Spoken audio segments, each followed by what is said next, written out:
Here's the thing. These people are trying to steal my voice. Why would they be doing all these threats and setting their niece to come, like, get information from me just to threaten me when I'm like, you're not who you say you are? But here's the thing. All of this was Union County Department of Social Services problem from day one. And the judge, all the judges, because there were a couple on this case, Hux did the latter part of all of this. But I found this email. I'm telling you, like, yesterday was rough. Like, when you're being threatened and then you're, like, looking at these emails like, oh my gosh, this is what happened. And this is Union County's problem, not mine. They did this. Their lack of communication and their ridiculousness is on them. First of all, I want to know what Rachel Rushing was talking about the adjudication on that day. There was November 4th, 2023. What adjudication? What were you guys up to? The kids wasn't even in court. It was like, my child was removed on a safety assessment, an unlawful removal, okay? On a safety assessment, an out-of-court document. But, so I found this from my mom. First of all, she wrote this to me on January 4th, 2024. See?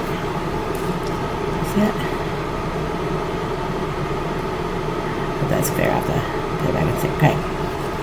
Keep spending money. Keep wasting money. You'll be living on the streets. Newsflash, no more bailouts.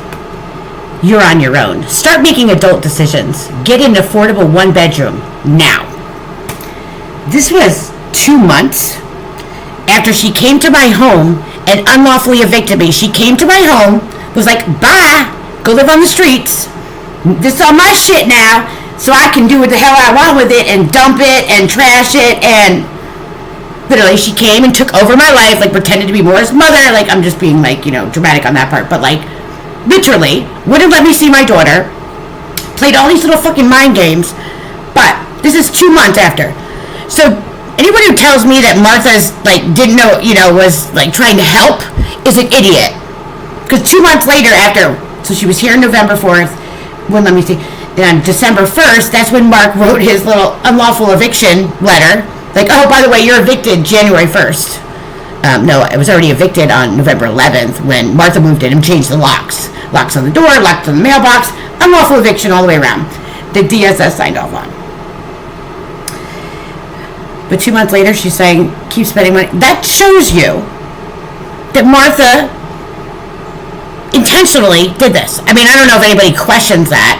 But, okay, but here's even more. Here's really what this video is about. More threats from Emma. Okay, here we go. So this was on January 10th, 2024. Martha sends to me. Maura will be fine. First of all, DSS, because what had happened was, when I got unlawfully evicted, I didn't know to get a 2-bedroom, 1-bedroom, like, and of course I would have to use Maura's income, or the income that I get for her as her, her benefit that's attached to my Social Security, in order to apply for a 2-bedroom. But nobody was telling me anything. This is January 10th, 2024. Nobody was telling me anything, so when they're all like, go get a bedroom, go get an apartment, da-da-da-da-da, I'm like, no, I need to have conversation because I need to understand what I'm looking for. I didn't know that this was all pre-planned, conspiracy, behind the back, blah, blah, blah, okay?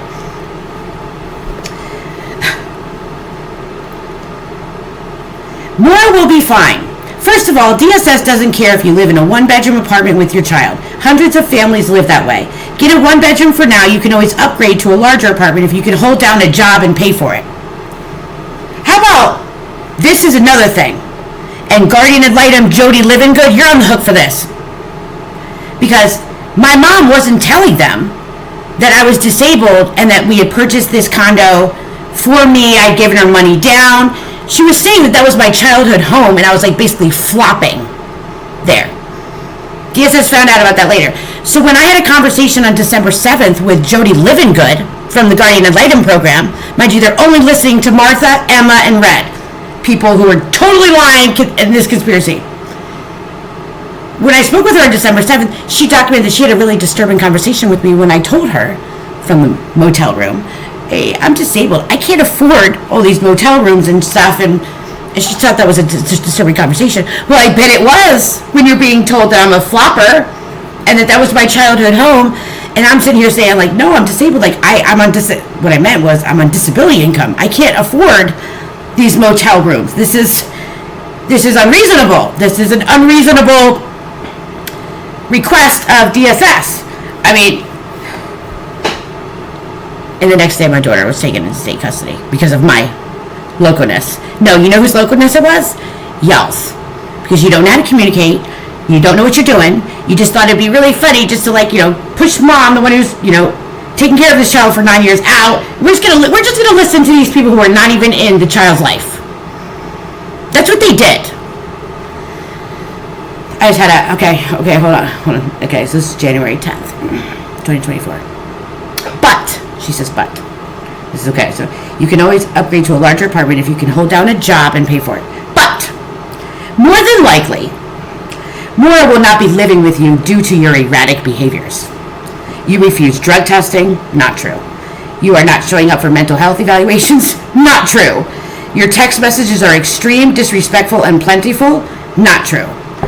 You show no respect for DSS, the court, and other officials watching over the case? Not true. You are not following the rules, the DSS rules with regard to showing up here. This was January 10th.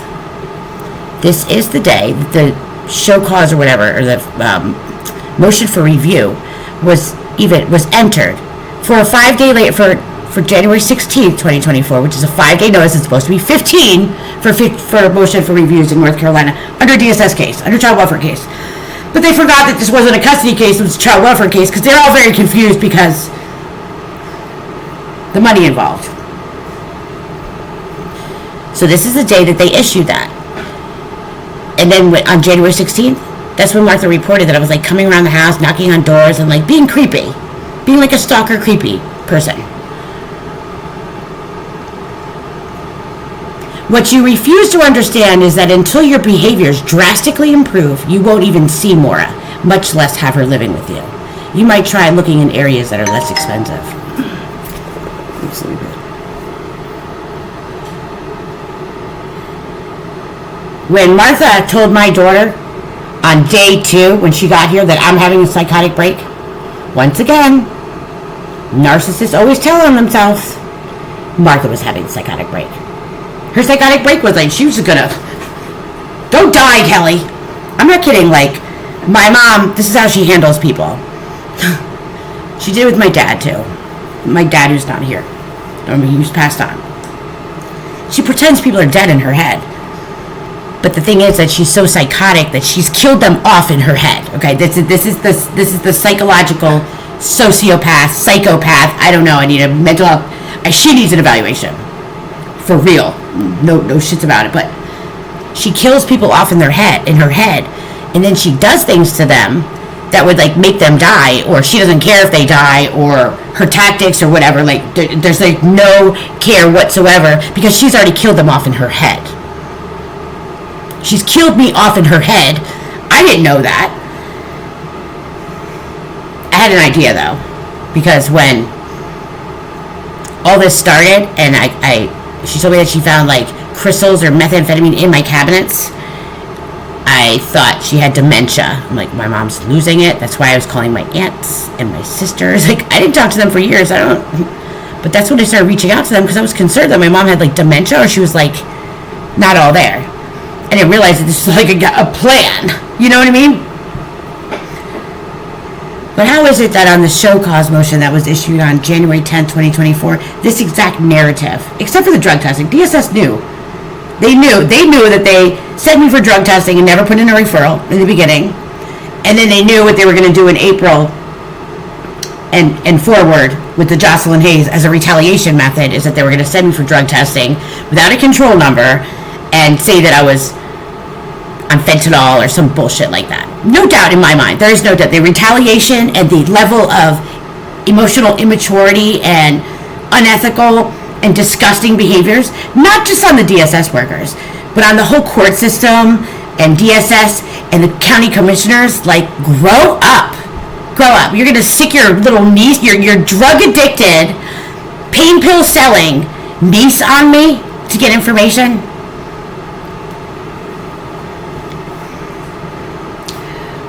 I hope she comes to my community, my neighborhood. All my neighbors have seen her picture. I say I have a bodyguard because I have a neighbor who is vigilantly keeping watch for me, has cameras in his apartment, backs up to mine. All I gotta do is bam, bam, bam, Benny! You're not gonna silence me. I had a really good doctor's appointment today. He's with the VA in it's like Lima, somewhere in South California. Works with veterans. So like 4 days a week he works with veterans who have like come back from combat, have like lots of trauma and PTSD. But a lot of the symptoms are somewhat similar for CPTSD. But I've had a lot of PTSD just along, it's kind of what it is. But he told me he was proud of me. He said he had no problem communicating with me. Like, he can tell I'm an advocate for myself, for my daughter. Like, these people at DSS are evil. And in the court system, and in the county commission, like, Union County, you're a big mess. Because you could all gang up and say the same thing, and but you know how petty that is? It's really scary. Like, I was reading these.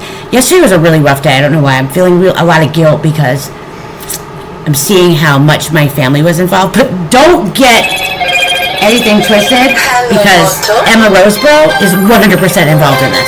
She was threatening me in August for this case to come up.